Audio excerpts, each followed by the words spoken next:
जय हिंद दोस्तों, कैसे हैं आप सभी। उम्मीद करते हैं आप सभी स्वस्थ होंगे, मस्त होंगे और अपनी रनिंग में पूरी तरीके से व्यस्त होंगे। जी हाँ दोस्तों, दौड़ का पूरा शेड्यूल जारी हो चुका है। अभी पॉइंट टू पॉइंट बात करेंगे। अगर आप डीवीपीएसटी फिट हैं तो इस वीडियो को बिना स्किप किए पूरी देखना। जितने भी पॉइंट आपको स्क्रीन पर दिख रहे हैं ये सारे पॉइंट क्रम बाय क्रम डिस्कस करेंगे। वीडियो अगर आपको अच्छी लगती है तो वीडियो को शेयर करना। जी हाँ दोस्तों, जैसा कि आपको मालूम होगा कि अपनी जो दौड़ होनी है यूपी पुलिस की वो 10 फरवरी से शुरू है। ठीक है, तो इसका दौड़ का जो पूरा शेड्यूल है, कितनी शिफ्ट में होनी है दौड़, या कितने बजे बुलाया जाएगा, या कितने बच्चे डेली बुलाए जाएंगे, या कितने सेंटर पे होना है, सारा शेड्यूल जारी हो चुका है और एडमिट कार्ड भी जल्द आ जाएंगे। ओके, तो 15 दिन दौड़ चलनी है, जैसा कि आपको पता होगा। उम्मीद करते हैं आप सबने इसको देख लिया होगा। अभी बिल्कुल पॉइंट टू पॉइंट पढ़ेंगे, अच्छे से देखेंगे सारी चीज़ें। ओके, और रिपोर्टिंग टाइम 4 शिफ्ट में। जैसा कि आपको मालूम होगा, यूपीएसआई की जब भर्ती हुई थी तो यूपीएसआई की जब दौड़ हुई थी तो उसमें 2 शिफ्ट बनी थी, एक सुबह की एक शाम की। लेकिन यूपी पुलिस में 4 शिफ्ट बनी है, वो भी मॉर्निंग की। रिपोर्टिंग टाइम 5:30, 6:30, 7:30, 8:30 इस तरीके से है। अभी बात करेंगे पॉइंट टू पॉइंट, सारी चीज़ें देखेंगे। ओके, और डीवीपीएसटी में कितने फिट हुए हैं, 1,60,000 प्लस फिट हुए हैं या 1,50,000 के आसपास में, ये सारी बातें करेंगे। चलिए पहला पॉइंट कवर कर लेते हैं कि डीवीपीएसटी में पहला पॉइंट ये वाला देखेंगे कि डीवीपीएसटी में कितने पास फेल हुए हैं, इसके बारे में जान लेते हैं।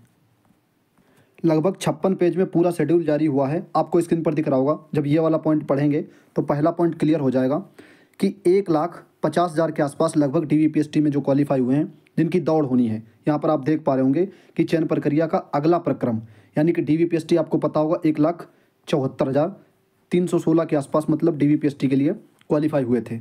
तो उसके बाद में अब जो अगला चरण है यानी कि पीटी, यहाँ पर देखेंगे शारीरिक दक्षता परीक्षा का, जिसमें लगभग 1,50,000 के आसपास में। अब कुछ लोग कह रहे होंगे 1,66,000 के आसपास में या 1,65,000 के आसपास में क्वालिफाई हुए हैं। ऐसा नहीं है दोस्तों, इसमें खुद बताया गया नोटिस में। जब आप पूरा शेड्यूल देखेंगे उसमें पहले ही पेज पे आप जब ऊपर देखेंगे तो वहाँ पर लिखा रहेगा साफ साफ यहाँ पर। ठीक है, और बाकी कितने मतलब जो है 12 पीएससी वाहिनियों में मतलब होना है, अपना सेंटर 12 बनाए गए हैं। ओके, अब एक सवाल और आपके दिमाग में आ रहा होगा कि भाई यहाँ पर लगभग कैसे लिखा है। तो आपको मालूम होगा कि अभी कुछ बच्चों का डीवीपीएसटी रह रहा है, जैसे प्रयागराज में या 1-2 सेंटर पे और रह रहा है। 7 फरवरी तक चलेगा। कब तक चलेगा? 7 फरवरी तक। इसीलिए अप्रॉक्स में लिखा है। ठीक है, कि 1,50,000 के आसपास में मतलब डीवीपीएसटी फिट है, उनकी दौड़ होनी है। अभी कुछ बच्चों का डीवीपीएसटी भी रह रहा है जिनके एडमिट कार्ड 10 फरवरी को आएंगे। ये आप सब चीज़ जानते होंगे। ओके, चलिए अब अगला मतलब जो पॉइंट है उस पर बात कर लेते हैं। हम लोग वही बातें जानेंगे जो हम लोगों के लिए ज़रूरी हैं। जैसे कि आपको पता होगा कि हम लोगों की दौड़ होनी है, जिस तरीके से मतलब जो चीज़ें हैं, तो हम लोग वही चीज़ें जानेंगे जो हम लोगों के लिए ज़रूरी हैं। ओके, बाकी आपने देखा होगा 56 पेज की, वो सब आपने पढ़ लिया होगा अच्छे से। ठीक है, तो उसमें बहुत कुछ लिखा है। बाकी जो हम लोगों के लिए है, हम लोग वही चीज़ें इंपॉर्टेंट चीज़ देखेंगे। ओके, तो ये वाला पॉइंट हम लोगों ने कवर कर लिया कि डीवीपीएसटी में लगभग आप 1,50,000 के आसपास बताया भर्ती बोर्ड ने, तो आप मान सकते हैं इसी के आसपास, क्योंकि अभी कुछ सेंटर पर रह रहा है डीवीपीएसटी, वो 7 फरवरी तक चलेगा। ओके, अब बात कर लेते हैं कितने दिन तक डीवीपीएसटी चलेगा, ये वाला पॉइंट। ठीक है, 15 दिन तक ये वाला पॉइंट कवर करेंगे। फिर उसके बाद में रिपोर्टिंग टाइम जो 4 शिफ्ट है, और 4 शिफ्ट के बाद में जानेंगे कि किस शिफ्ट में मतलब कितने बच्चे बुलाए जाने हैं, वो सब चीज़ें देखेंगे। और इसके साथ में क्या अब हम लोग को सुबह दौड़ करनी चाहिए या शाम को या दोपहर में, कब प्रैक्टिस करनी चाहिए, इस पॉइंट पर भी हम लोग क्लियर करेंगे। ओके, जब आप ये वाला कॉलम देखेंगे तो इसमें जब आप बच्चों की संख्या मतलब काउंट करेंगे तो 1,66,000 के आसपास में बैठता है। तो ये तो पूरा शेड्यूल है। ठीक है, और बाकी आपने देखा डेली अभी हम लोग देखेंगे कितने बच्चे बुलाए जा रहे हैं। और यहाँ पर देखेंगे कि 10 तारीख से शुरू है, 11 तारीख, 12, 13, 14, 15, 16 नहीं है, 16 को मतलब ऑफ है। फिर उसके बाद में 17, 18, 19, 20, 21, 22, 22 के बाद 23 नहीं है, फिर 24 है, फिर 25, फिर 26 नहीं है, और 27 रखा गया है रिजर्व डे। ओके, तो ये और आपको दिख रहा होगा ये इतने सेंटर बनाए गए हैं। ठीक है, 12 सेंटर।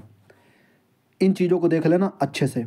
ठीक है, अब देख लेते हैं कि डेली कितने बच्चे बुलाए जाने हैं, कितनी शिफ्ट बनी यानी कितनी रिपोर्टिंग टाइम।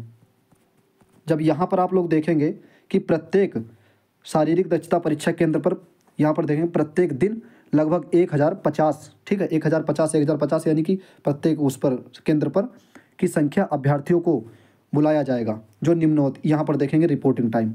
ओके, अब ये सबसे अहम है, आपको दिख रहा होगा यहाँ पर फर्स्ट जो रिपोर्टिंग टाइम होनी है वो 5:30 बजे, यानी कि जो बच्चों की संख्या होगी वो लगभग 250 के आसपास में होगी।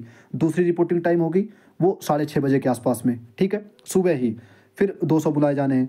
फिर जो थर्ड रिपोर्टिंग टाइम होगी 7:30 बजे, उसमें 200, और जो फोर्थ रिपोर्टिंग टाइम होगी 8:30 बजे, उसमें 400 बुला जाने, यानी टोटल जो बच्चों की संख्या है वो 1050 के आसपास में प्रत्येक सेंटर पे आपको दिया होगा।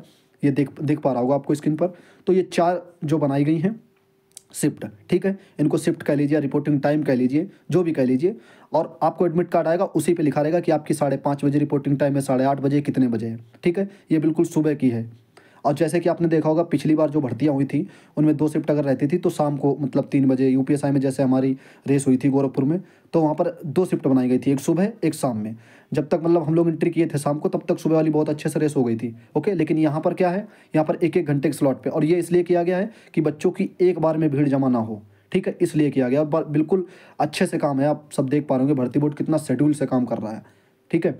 मतलब कहीं पर भी मतलब ऐसी चीज़ें नहीं है जहाँ पर जैसे अभी आप देख लीजिए कि 1050 बच्चे अगर एक ही बार बुला ली जाते सुबह 5:30 बजे जैसे या 6:30 बजे, तो भीड़ इकट्ठा हो जाती। तो इस वजह से भर्ती बोर्ड ने मतलब दिमाग लगाया, जो भी चीज़ें हैं उन्होंने मतलब अलग अलग शिफ्टें बुला लिया 1-1 घंटे के गैप पे। तो वहाँ पर जो एंट्री हो रही होगी उसमें भी दिक्कतें नहीं होंगी, जो भी चीज़ें होंगी मतलब भीड़ जमा ना हो, इसलिए बहुत सराहनीय काम है ये, ओके। और बाकी आपको दिख रहा होगा कि ये जो है ये रिपोर्टिंग टाइम है। अब आपके दिमाग में आ रहा होगा कि भाई जब रिपोर्टिंग टाइम ये है, अब जैसे आप लोग शाम को कर रहे होंगे, और जैसे मैं अपना व्यक्तिगत रूप से बताऊं तो मैं भी शाम को रेस कर रहा हूं। अब की कई बार मतलब जब से डीवीपीएसटी हुआ है तब से लगभग हम शाम को जो है रेस कर रहे थे। लेकिन अब जब ये टाइम जब सुबह का आया है, शाम को कोई रिपोर्टिंग टाइम नहीं, यानी कि सुबह ही अपनी लगभग दौड़ होगी और सुबह रिपोर्टिंग टाइम है, तो आप लोगों से भी ये रिक्वेस्ट है कि सुबह ही प्रैक्टिस करिए, ठीक है। अब जैसे 5:30 बजे जिसका रहेगा 6:30, 7:30, 8:30, तो आप लोग सुबह की ही प्रैक्टिस डालिए, लगभग 9 बजे, 8 बजे, 7 बजे, जितने भी आप दौड़िए, ठीक है। अभी एडमिट कार्ड आ जाएगा, उस पर और पता क्लियर हो जाएगा कि आपको किस बजे मतलब एंट्री करना है। तो आप लोग कोशिश करिए मॉर्निंग में ही दौड़ने की, ठीक है। देखो जितने इंपॉर्टेंट पॉइंट थे हम लोगों के लिए वो हम लोगों ने जो शेड्यूल जारी हुआ है दौड़ का उसमें पढ़ लिए हैं। इसके अलावा हमें नहीं लगता कि कोई अपना पॉइंट मतलब अपने लिए है, ठीक है। बाकी अपने वो जो अधिकारी हैं उनके सबके लिए जो भी चीज़ें हैं, और बाकी 15 दिन चलेगी, 15 दिन नहीं, हालांकि मुझे लगता है 14 दिन, और एक रिजर्व डे रखा गया है, ओके। इसके अलावा रिपोर्टिंग टाइम 4 शिफ्ट में है, आपने देख लिया, हमने भी देख लिया, ये वाला दिख भी रहा होगा आपको स्क्रीन पर कि 5:30 बजे, 6:30 बजे, 7:30 बजे, 8:30 बजे। बाकी सारी स्थितियाँ वो क्लियर हो जाएंगी, आप उसमें देख लेना अच्छे से, PDF में पढ़ लेना कि आपके ज़िले की मतलब किस जोन में होनी है, वो सब कुछ लिखा है अच्छे से, ठीक है।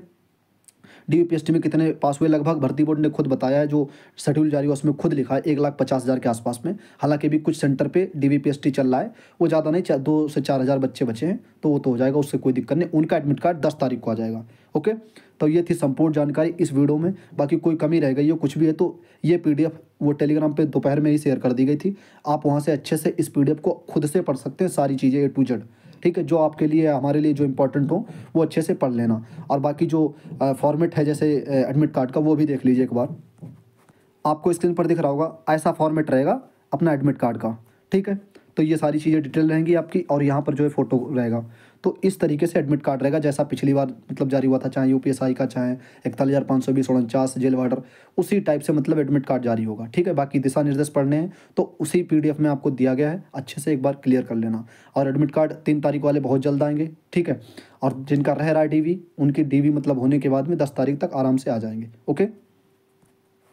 अब कुछ भाइयों का सवाल ये आ रहा था कि भाई घड़ी अलाउ है या नहीं। देखो घड़ी अलाउ है नहीं, अभी ऐसा मतलब भर्ती बोर्ड ने कहीं पर भी मेंशन नहीं किया है, लेकिन आपने वो जो एडमिट कार्ड की नोटिस आई थी, ठीक है, 29 तारीख को, उसमें देखा होगा, उसमें साफ साफ लिखा था मैनुअल जो समिति मारेगी वो मैनुअल की अनुमति नहीं है, ठीक है, मैनुअल टाइमिंग की, यानी कि जो भर्ती बोर्ड की तरफ से चिप लगाई जाएगी, CCTV कैमरेज वगैरह, उसी की मतलब गणना होगी, इसके अलावा कोई भी अनुमति नहीं है। तो आप ये मान के चलिए कि घड़ी की अनुमति नहीं है, और बाकी घड़ी से उतना ज़्यादा फ़र्क पड़ता नहीं है, और 4-5 सेकंड डाउन ही हो जाते हैं। कैसे, हम आपको बताते हैं। जैसे ये पूरा गोला है और आप दौड़ रहे हैं, ठीक है, ये चक्कर करके आए यहाँ पर, और यहाँ पर जब आपने जहाँ पर मैट पड़ी होती जिस पे पैर रखा, उसके बाद में आपने टाइम देखा कि लाओ टाइम देख लें। अब जब घड़ी की तरफ आपकी नज़रें जाएंगी तो घड़ी हाथ में देखेंगे कि हाँ भाई देखते हैं कितना टाइम हो गया। आपने थोड़ा सा दिमाग खर्च किया, यानी कि पैरों जो कदम जो आप स्टेप चल रहे थे वो कहीं ना कहीं 2-4 कदम आप स्लो हो जाएंगे, यानी कि 2-4 कदम स्लो होने का मतलब यानी कि 4-5 सेकंड पीछे, और यहाँ पर टाइम का अहम रोल होता है, ठीक है। ऐसा कुछ नहीं है कि भाई यहाँ पे मार्क्स मिलने ये है तो क्वालिफाइंग ही, लेकिन घड़ी से मुझे लगता है कहीं ना कहीं डिस्टर्बेंस ही होती हैं चीज़ें। बाकी आप घड़ी की आदत मत डालिए, अच्छे से अपनी जो है ऐसे ही प्रैक्टिस करिए, जैसे ग्राउंड पे आप करते हैं प्रैक्टिस, तो ग्राउंड पे बस चक्कर गिनने की कोशिश करिए, और जैसे आप अपना लगा लिया स्टॉप वॉच, कितना हमारा टाइम आया कितना, वो अपने जैसे हिसाब से कर रहे हैं तो दौड़, वैसे ही आप करते रहिए, ठीक है। बाकी घड़ी के लिए इतना परेशान मत होइए। अब जैसे 10 तारीख से शुरू हो जाएगा और स्थितियाँ क्लियर हो जाएंगी कि घड़ी अलाउ है या नहीं। बाकी अभी तक का जो नोटिस में लिखा है रनिंग वाली, उसमें देखा होगा आपने, उसमें तो साफ साफ मतलब लिखा है, आपने देखा होगा पॉइंट। चलिए फिर देख लीजिए एक बार। जो एडमिट कार्ड के लिए नोटिस आई थी 29 तारीख को, तो तीसरे कॉलम में यहाँ पर देखेंगे, एक सेकंड, ये तीसरा कॉलम, ठीक है, उसी में देख लेना, समिति द्वारा मैनुअल टाइमिंग प्रयोग किए जाने की अनुमति नहीं है, ये इसमें लिखा है। बाकी घड़ी की बात कोई नहीं कही गई है, बट 10 तारीख से जैसे रेस शुरू हो जाएगी तब और स्थितियाँ क्लियर हो जाएंगी। बाकी ठीक है, जो चीज़ें थी हम लोगों ने देख ली अच्छे से। अगर फिर भी कोई पॉइंट आपके दिमाग में चल रहा हो, या इस वीडियो में ऐसा लगता हो कि हाँ हमारे दिमाग में पॉइंट चल रहा था, इसमें नहीं कवर हो पाया, तो आप कमेंट करना, कोशिश रहेगी कमेंट में रिप्लाई देने की, नहीं तो उस टॉपिक पे अगली वीडियो आ जाए।